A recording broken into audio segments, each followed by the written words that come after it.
what's going on? It's Chaz here. I'm doing a video response to Are You Ready For It? AK James 762. It is Show Me Your Combo. You gotta survive for 24 to 48 hours. And can't have no bags, nothing you can carry, you know, any items with you. Just what you can put in your pockets or on your person. Anyway, I'm gonna start off with a nice set of boots. I'm gonna make sure my feet are gonna be comfortable. These are my Solomon Quest GTX 4D boots. I use these to go camping and hiking, and these are really comfortable. They're Gore-Tex material. They allow your feet to breathe, and they're very cushy, and they're pretty durable. Next thing up, I have this Craftsman pry bar right here. It has an adjustable head on it, and it'll give you different leverage points. You know, I figure I'd take this with me so I can pry open a door, or, you know, as a self-defense tool, or, you know, just to get into places that I didn't want to make a lot of noise opening. Next up, we got a good knife. This is my Benchmade Adamus, and this is a really durable, strong knife. It's really sharp. The holes inside of the handle over here, you could use it to tie up to like a stick so I can make a spear. As a defensive tool, and you know, it's always good to have a good knife with you. Up next, I got this Fuel from Pyramid Industries, a headlamp.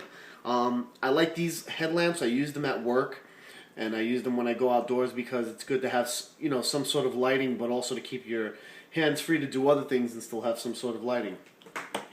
Next up, we got this just this old military compass, and you know, it's really easy to tell your direction in the daytime when the sun is up, but that can change if you get inclement weather, if it gets overcast skies, if there's some sort of a dust storm or whatever, or even at nighttime if you got to travel. It's good to have just something that you can get a general direction in. Next up, a good pair of gloves. And my hands get chewed up at work a lot, and I like to keep them protected when I'm doing heavy work. So these are just a basic pair of mechanics gloves. They're 15, 20 bucks, and these things are really good. They're general purpose, all duty. You could use them pretty much for anything. Next up, I got this water filtration straw. This will filter 99.9% of all your pathogens, and it stops working when you're no longer able to draw fluid through it. And instead of carrying a bottle of water with you, you could drink from some standing water. It might not taste the greatest, but it'll be filtered out and it'll be clean with this.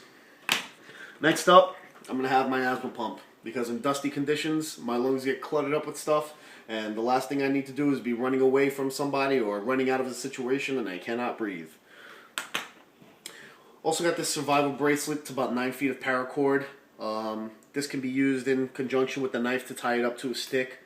But it's, if you got to tie something up, if you got to make a splint, or you got to secure something, a door or whatever, it's always good to have around. Next thing up, to keep my paws clean, just a small bottle of Purell hand sanitizer, or any little hand sanitizer. This has more than one use besides cleaning. If you have enough material to get some sort of a fire started, this is good. It has alcohol in it, so you'll be able to get your fire started really easy with this. I have these pair of sunglasses I keep in my car. I wouldn't necessarily have these with me because they do suck. They're just good enough to keep in the car so I don't get blinded by the sun when I'm driving, but just wanted to show them for display. I would have some, you know, a nice set of sport glasses with the rope on them, or some sort of rubber on the side. And then last but not least, my Palestinian chamog. This is a very good light material chamog. You know, I could keep this to wrap this around my head, or I can use this as, you know, a mask so I don't breathe in a lot of sand or a lot of dust. And this will also help to prevent getting sunburn, you know, covering my head and whatnot. And the last thing you want to do when you're in a situation is get a bad sunburn, because that just makes life a lot harder. But anyway, guys, thanks for watching. And if you got if you have the same sort of setup, if you want to do a video response, send it my way. Leave the comments down below. Till next time, later.